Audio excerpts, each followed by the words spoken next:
It is just gone 10:30.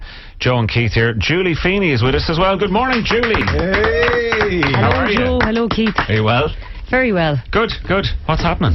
You're keeping very busy these days. Yeah, I'm just hanging out with Hollywood celebs in Los Angeles after the Oscars. Well, that was pretty cool, actually. Tell us about that. Well, I was halfway through his song and I realised that a person with a baseball cap with his iPhone filming me as I was performing, because I do all this, like I walk into the audience and everything, and it was Steven Spielberg. No way. Yeah, but that is good. Yeah, it was a bit surreal. It did slightly throw me. Luckily, it was one of the songs that I've been singing for 2 or 3 years. Which one? Impossibly Beautiful. Okay, very good. Yeah. So he was digging it, as he'd probably say. Excuse me. He was totally digging it, and afterwards, then he wanted to photograph me with J.J. Abrams, and his wife Kate Capshaw, who's lovely. Oh, God. But I will say that was totally surreal. Just looking at Steven Spielberg, the other side of his iPhone, photographing you. It's brilliant. He was filming. You were filmed. Yes, he was filmed. I was filmed by him. Yeah, first. Yeah. And then after the performance, J.J. Abrams came over and he was like, "Oh." You were directed by J.J. Abrams because he told you what way to stand in the picture. He told me what way to stand, and he was like, "Hey, Stephen, blah blah blah," and they were joking and laughing, and then Stephen whips out the iPhone again, second time, to take a photograph, which it really was kind of surreal, you know. I thought it was great to meet Colin Farrell. Had met him earlier, and there was photographs and all that, because Colin is a lovely guy and everything. But just like the Spielberg thing, it was. I mean, he's kind of like, it's like meeting if you grow up in Ireland, I know the Pope or something. Not nowadays, because it's not. It's different. But you know what I mean. He's Steven Spielberg. He's E.T., Jaws. You could go on and on. When I came back, people were like, "You touched Steven Spielberg." And I was like, "Was this arm? What clothes? What clothes were you wearing?" You haven't washed since. I haven't washed, and I keep rubbing this right arm here, just there at the elbow.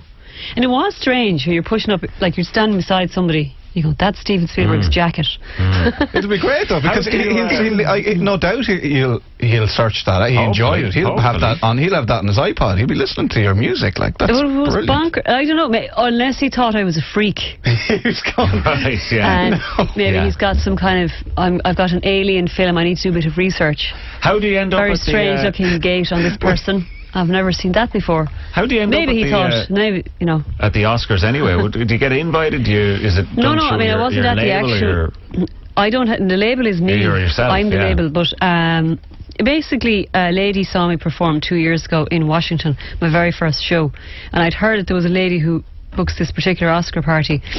I heard that she was going to be there, and I thought we made a balls of it. Because I thought she came up and she was nice afterwards. But you know when someone is nice, you just kind of don't think they're.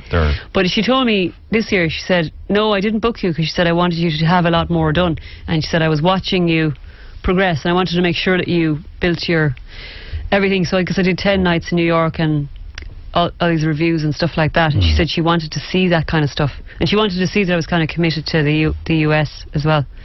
It's funny, like, I mean, people have their ways of, you know. So, I mean, I was laughing and joking with her by the end of it, but I mean, before I would have thought, "Oh my goodness, there's this lady." This is very serious. But it was much better to. I just, you know, we always think, "Oh, you'd love to do this, you'd love to do that," but then it's actually better. It's better to do something when you're actually ready to do it. You know, when you're a better performer. I think I'm a better performer now than I was then. Maybe I sing better. It was just better all around. If I had done it, well, it probably would have been still okay. You were just more comfortable in that setting. And as you say, when you see Steven Spielberg and it doesn't throw you, that's a sign of, you know. Well, that was, I mean, it was already the fact that even J.J. Abrams, I mean, it was at his production house, that place. But, I mean, I'm definitely better now, I think. And also, it was a tough room. It's a loud room. They're all there with their drinks. They're having a good time. Now I've played a couple of shows like that, and it's really good to play those kind of things. Even like the Choice Music Prize is a bit like that too. You know what I mean? It's like a big room. People are kind of there. Although the Choice Music Prize is all music lovers and people who are serious about music, which is great. So they're a very kind of cultured audience in a way. But these people were all Hollywood people, a lot of kind of Irish Hollywood people. So it was a tough room, but I just decided it's my job to get these guys by the short and curlies. And it's such a huge thing now for bands and musicians to get music in films or TV series. It can be so, it gets not only for increasing your profile, but it brings a lot of commercial success as well. It gets your, and if it's a very successful film, then obviously you've reached a whole lot of people that maybe wouldn't have discovered you at all. I'd imagine that all of that is true. Yes, as you've just said. It is. I would love to really be able to tell you from experience. Well, yes. Well, when my song... When it happens, when you go up and you accept your Oscar, I know you'll have a lot of people to thank, but make sure you thank John Keith, right? Yeah. So, and then come back to us afterwards and tell us what it was like. Right. That's what I'll do, so that's no problem. Is that a deal? That is a deal, yeah. God, we've a long way to go. No, we have faith. The Choice Music Prize, speaking of, Thursday 7th of March. It's great to be there. Yeah, it's a totally complete honour to be nominated again, yeah. But you're an old hand at it at this stage. What's the night like? I mean, are there some people who are taking it kind of seriously and some people who aren't, or are most people just kind of relaxed about it, the nominees? Oh, there's always a great spirit. I feel a bit funny saying there's always, like, I've just been privileged to be in it for the third time, but there's always a really lovely vibe in the green room. It's just a lovely, there's no, it's not, it's just totally, everybody is together. No, it's not at all. Everybody's just wishing, everybody's kind of so happy to be there, and everybody's wishing everybody else the best, and there's really not a single iota of competition, Okay. And it's kind of, I think, well, the first time I didn't know my posterior from my elbow anyway. First time I performed, so I just did it. The second time I did, I performed 2 songs that really go down my life when they're in my set. But having think about it now, I probably would have done 2 different songs. So out for this, the context of your it's set, kind of fun. It's quite hard to gauge it because they're a music-loving audience, so they know what they're at. So, but at the same time, you don't, you've only 2 songs. So it's kind of, this time I've already been replaying the kind of set in my head, what it's going to be. So I've got 3 people with me. It's going to start with things that's all a cappella, and then I'm going to do my audience thing, all right? But you do have to gauge it well, and hopefully you get it right, you know what I mean? Yeah. So, and that's the joy of performance anyway. Like, the more different spaces and different crowds you play in, the better you get at dealing with different... And it's really the best thing. I mean, that's one thing I love about performances, the challenges of different kind of a room. Yeah. Different vibe in each room, and because it's a different gig every time, then, isn't it? Completely, yeah. And it's, if I don't reach a certain marker in my head, then I haven't done a good job, I think. So you're going to do one of the songs from Clocks. Yeah. What are you going to do first? I'm going to do Galway Boy. Excellent. Brilliant. Great. Sorry, hope it will be. Yeah, it'll be great. It'll be brilliant. And if it isn't, we will have a sit down afterwards and we'll discuss where it went wrong and why it went wrong. Well, the first thing that's going to be wrong is no pedal. Okay. Keith's going to take notes. Julie, in your own time, this is Julie Feeney. She was serene when there were wigs in the green. When it was complicated, she let him be. But she ruled as easy as water off a little duck's back for posterity.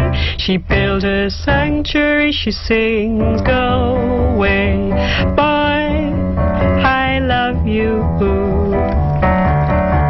My eyes are wide for you, I delight in the fire in you. I smile when I think of you, ever tender tears for you, ever fastening falls, ever standing tall for, ever my boy from Galway. She was serene when there were wigs in the green. When it was complicated, she let him be. But she ruled as easy as water off a little duck's back for posterity. She built a sanctuary, she sings, go away, boy, I'd sigh for you. Your guises I hold true, your ideas I hold true, your expounding I listen to, ever tender tears for you, ever fastening falls for you, ever standing tall for, ever my boy from Galway. She was serene when there were wigs in the green. When When it was complicated, she let him be, but she ruled as easy as water off a little duck's back for posterity. She built a sanctuary, she sings, go away, boy, I dream with you. By night I fly with you. Miracles I wish for you. I'm spinning horrors round you. Ever tender tears for you. Ever fastening falls for you. Ever standing tall for ever my boy from Galway. She was serene when there were wigs in the green.